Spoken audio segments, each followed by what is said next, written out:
What's up everybody, I'm Dear Gamer. Welcome back to the channel. Today we are back and we are checking out Unicorn Overlord. This game is one, beautiful.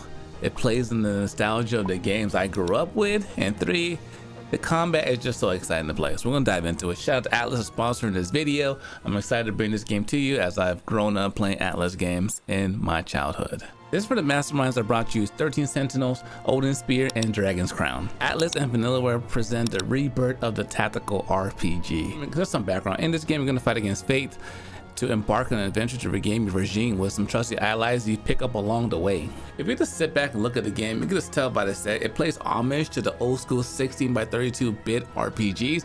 It's just such a beautiful look, but also too has been modernized in a 2D way to bring the animations to life.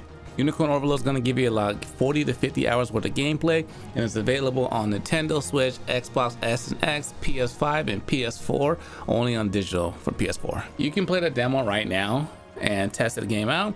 Cool thing is, what you play in the demo carries over onto your main file when you start the actual game. So with all that being said, let's go ahead and get straight into the actual gameplay. So just starting off, you have a world map as you see, and once you get a little further into the story, maybe like an hour in, the world opens up, and the world opens up in the sense that there's many areas for you to explore. Like I said, 40 to 50 hours worth of gameplay. And also too, in the areas there's shops, and in the shops you can buy your gear, you can buy heals, you can deliver items, and also you can rebuild the city. What happened, a little background story, is you're trying to regain your regime, and along the way there's people that need help along the way. So while you're building up the cities that you're visiting, you unlock new features that allow you to do more things, like join a ship and expand your gameplay. I kind of got these already, but there's things to explore and find. Like prior to me, if you go in here, you can examine it and get some items. There's dig spots. These dig spots right here, they come back after you do a couple of missions, so just kind of come back later on and check them out. Before we go any further, let me give you a little taste of the battle, because that's the one thing you're going to be doing a lot in this game. There's a couple of ways you can go about this. You can fight random enemies that you see falling around, or in your bases you have these guys with the battle symbol above their head with a sword, which allows you to kind of test your build, to test things out. You can also go into here and do a mock battle, and that kind of gives you an opportunity to kind of test things out. So what I'll do is I'll go against him really quick, because the way it works out is interesting. So I have 3 different units available to me at the moment, and there's a lot of things going on the screen. Don't worry, I'll explain in a second. So in the middle where it says damage, you see a little red bar that tells you with this loadout how much damage I'm going to do in total. So you have the option to go through the battle. You can hold R2 or your shoulder buttons to speed up the battle, or you can skip the battle in case you don't want to see it. So in his situation with this party, I will leave the enemy with 48 damage with a little bit of health. If I'm doing a random encounter and I don't fully defeat the enemy will come back, and they won't leave until you defeat them all in one run. So, but if you're in a situation where you're doing a staged battle, then you can, if I take this enemy down to that little sliver of health, the next round again, that's how much health it's gonna have again as well. So going across, you see this one has a skull symbol, meaning this party will wipe. This party won't wipe. So for example, the battles are not controlled by you. They're automatically controlled by the AI based on what commands and conditions you set for your character. I know, I'll show you how it works in a second. Once you get into it, you might be like overwhelmed at first, but this guide will kind of walk you through that process as well. So for example, let me go ahead and run this set right here. So start the battle. I have my people in different formations. That's the attack. Okay, we took that one damage. There's different skills you can activate, passive skills that will activate based on certain conditions that are set. And it's cool. There's a lot of intricacies here. You can have, like you saw right there, I had my other guy protect my DPS guy, so he didn't take any damage. And you see, we won, but we didn't fully defeat the enemy. So in this situation, if this was a random encounter, this monster would not leave. So seeing is believing. But let me show you right example right here. So you see how it has a little bit of green left? This is a random encounter. I'll let it play out. He protected me, which protects my characters. Thieves are good because they can evade. We're not doing any damage there. Boom. Took that one out. So we did damage. Everyone's doing their rounds. As you saw, we won, but we did not defeat the enemy. So in this situation, the enemy is gonna just hang out and be stunned at this moment. But after a little bit of time, it will be able to re-engage us and we can just fight again. And it'll just continuously continue until the point where one of you wins. Because you notice I have all my health back in addition to the enemy team that has all their health back as well. So I don't want to use this party. So in this situation, I might want to, one, change my equipments, give them, level them up more, give them more better gear to help them do more damage. My main party here, I have two parties that can wipe this team. You can see this one does overkill damage. I take no damage on this team, while I take 1 damage on this team. So let's go ahead and use my main party and show you what it can do. So that's 1. That's okay, I almost got that one. Pursuit. Because that was a passive skill. He protected me right before I got hit. Guaranteed hit. He's archer. 1 more slice. Pursuit. And that's the skill that he has. There's a follow-up attack. And boom. Just like that, we finished the battle and we defeated the enemy. In this situation, this game, HP is not shared. So essentially, the parties that you're playing with and winning the battle with, they're the ones that are going to be getting the damage, the experience. Like I was talking about earlier, there's dig points. We found those items right there. We can take them to our base and buy more things, sell things, and make better gear. There's fast travel in the game. So I want to go back to our starting area just so I can start breaking down some of the things that you saw in battle. Okay, now buckle up. This is where things are getting interesting. So to put everything together, you have these little platforms that you have for your characters. You can unlock more as you play along, but right now we only have 3, and that's enough. So on here, it says, you see the blue chess piece? That tells me 3 out of 3, meaning I can have 3 units on each one of these platforms because I leveled it up past 1 level. So you start off with 2 out of 2, but now I'm 3 out of 3. So now your formation, your position, you can press square and move the character wherever you want to put them as well. You can choose your leader. Based on who you make your leader, you get different boosts. Also, your mobility is based on your leader. So if you look at my mobility, with you, I do my main character is 108. 108. You can see my mobility jumped up to 216 because he's on a horse, meaning he can move a lot faster. So when you get into big matches, when you want to have them, I'll show you in a second, when you want to place your character to fight a monster, a boss in a distance, the guy on the horse will get there faster, the team on the horse will get there faster because of their mobility speed. But in this situation, I want to keep Alan as my leader because if you look at the bottom, the morale boost, gain more valor points when defeating enemy units. Valor points are amazing. They help you do special attacks and revive characters. So by getting this, I'm better off. So placement, there's front row, back row. Just choose whatever you like. In this situation, I would probably have my archer in the back because archers can shoot from any location. Have you front and center, and I have you to protect me as well with my special. I can even put you in the front as well, and let that be. On this situation right here, thieves are cool because they have high evade, meaning like when you try to strike them, half the time you're gonna miss. And also too, the shield guys are cool because they have a passive ability that allows me to protect another character based on whatever I set it to be. And last but not least, my other party here, I have a shield guy, I have a lancer.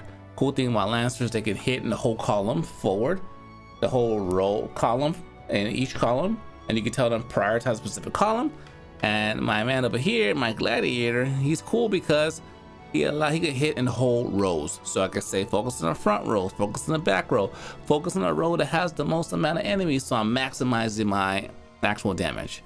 So once you figure out where you want to put your people, first thing I recommend doing is going into the characters and seeing like what they can do. So starting off, if I start my main character, we can equip a main weapon, a shield, and an accessory. There's multiple accessories you can get throughout the game, like in every other RPG.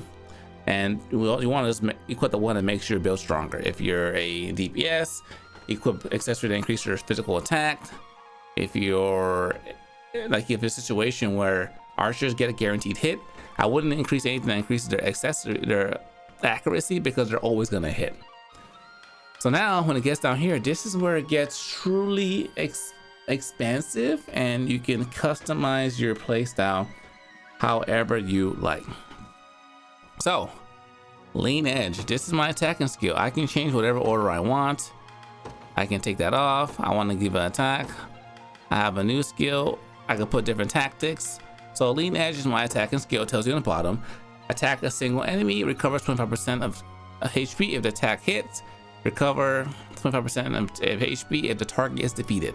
So now my standard attack. So conditions, what do I want to do? Do I want you to prioritize the front row? I can do that. Back row, prioritize back row, maybe front row. And it kind of tells you what it's gonna do on the bottom left right there. Hey, focus on the row with the most combatants. And this will make sense if I was doing a range attack that hits multiple enemies. Then yes, I want to make sure I'm hitting the most enemies at one point to make sure I'm doing the most amount of damage. And that's where when we went back to the battle and I was able to switch between my parties, I want to have the optimal loadout to do the most damage to make sure I can slay as many enemies as possible. So in here, there's a lot of options that you can do, that you can customize, and you can get really crafty. That I think they put anything and everything you can ever think of in here, and I can't wait to see what kind of crazy customizations you guys are gonna make when it comes to your set. But in this situation, if you're unsure of what to do, you can always just press the start button and it'll optimize the loadout for you based on what it feels makes sense. So that one's there. I can hit I optimize it. I can hit. The cool thing about why it says prioritize flying enemies, because archers do double the damage to flying enemies.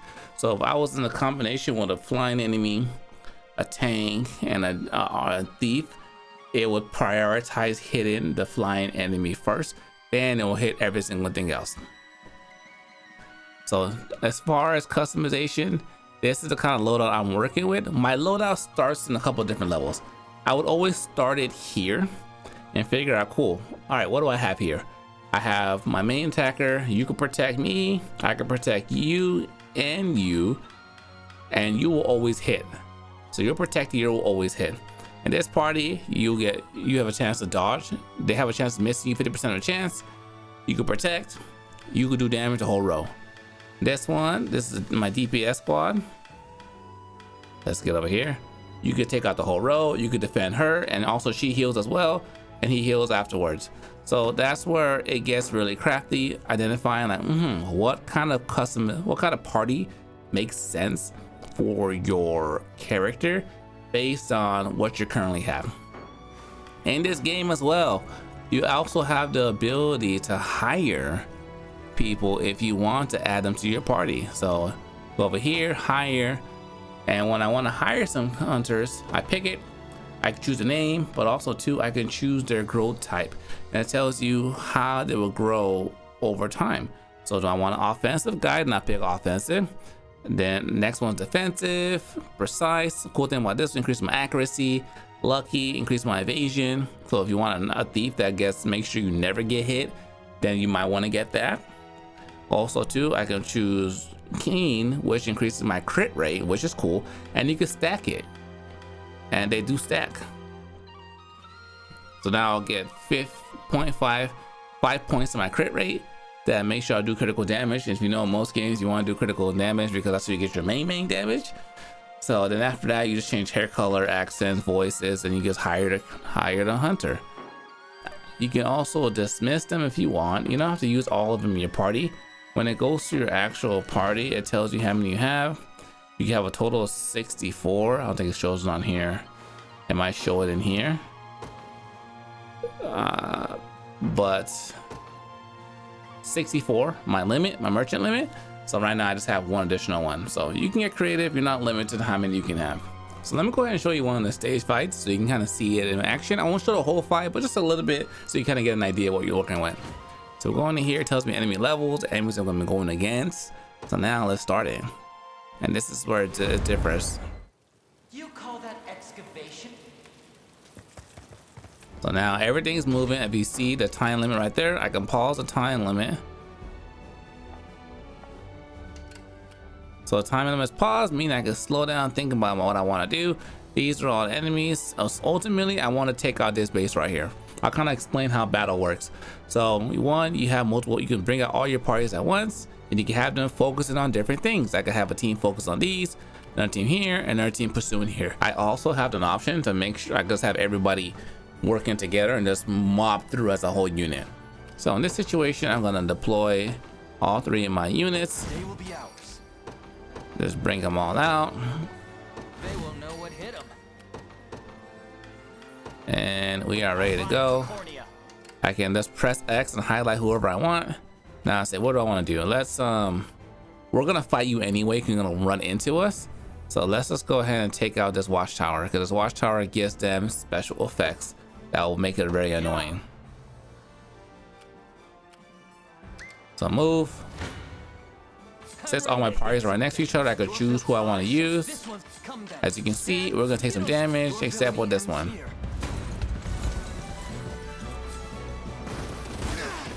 I hit it with the range attacks. Hit. That's gone. They're very weak because they're mages, as you imagine. Hold fast. And also too, the game is voiced, so a lot of the cutscenes you're gonna have voice characters. So we won this one. Push them back, and now we can just continue our crusade. That one's almost done, so now it's over. I can choose to fight, or I can just let it watch it. Let's keep it or watch it. So boom. You leveled up. Good, good. Also too, you see the 8 and 9, that tells me my stamina. So if it gets to 0, I will not be able to make a move until it replenishes. So you want to make sure you keep track of that as well. Let's go ahead and move over to the watchtower. Let's see. We'll both suffer big damage, but my team behind them will get her and knock it out. As you saw how fast he got there, because this one is, my leader is the dude guy with the horse, so we run a lot faster. Boom. Okay, so it came out. I can heal as well. One more time. Stand before me. Come then. I'll use this team. If I hold the shoulder button, it goes a lot faster as well. Got it. And we're good. Everyone's healed. We took that down. The watchtower has fallen. And he sent out more units. The thing is that these situations over here, see this guy with the chest piece in the middle? They can spawn there more enemies from there. So you want to make sure you take out these pieces right away, because they're very important as far as decrease the amount of enemies you're fighting overall. So we taught the watchtower. That guy interrupted us. Let's do this one. Keep it going. Nice. Guard. Also too, the animation, the colors, it looks so beautiful. The art, the visuals, fantastic. I love how clean and sharp everything looks. I'm here, Your Highness. Wasn't even a challenge. Uh-oh, let's go. You face me. This one finishes them. Let's see it play out.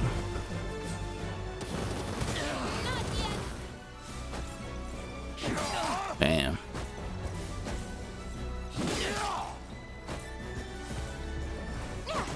Boom. Destroyed the whole row. Destroyed him. Healed. And we're looking good. I don't use that party as much, so I just not level them up. This one's mine. You could also use heals if your people are defeated in battle, to replenish their health, or to bring one back from the dead if they get taken out as well. Down below in my description, I got a link for Unicorn Overlord. Check it out. You're going to love it. So I just wanted to give you a taste of the game. So one, the music is fantastic. The colors, the aesthetics looks so beautiful. I just love how clean and sharp everything looks. It's also very, very snappy. It's a very, very snappy game. So we went over how to play, how to build your team, the ultimate team, the aesthetics of the game, just all around. I love what I'm seeing, and also to invest as much time as you want because your status carries over into the main game.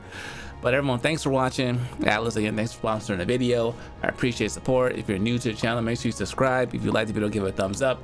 Till next time, dear gamers, signing out.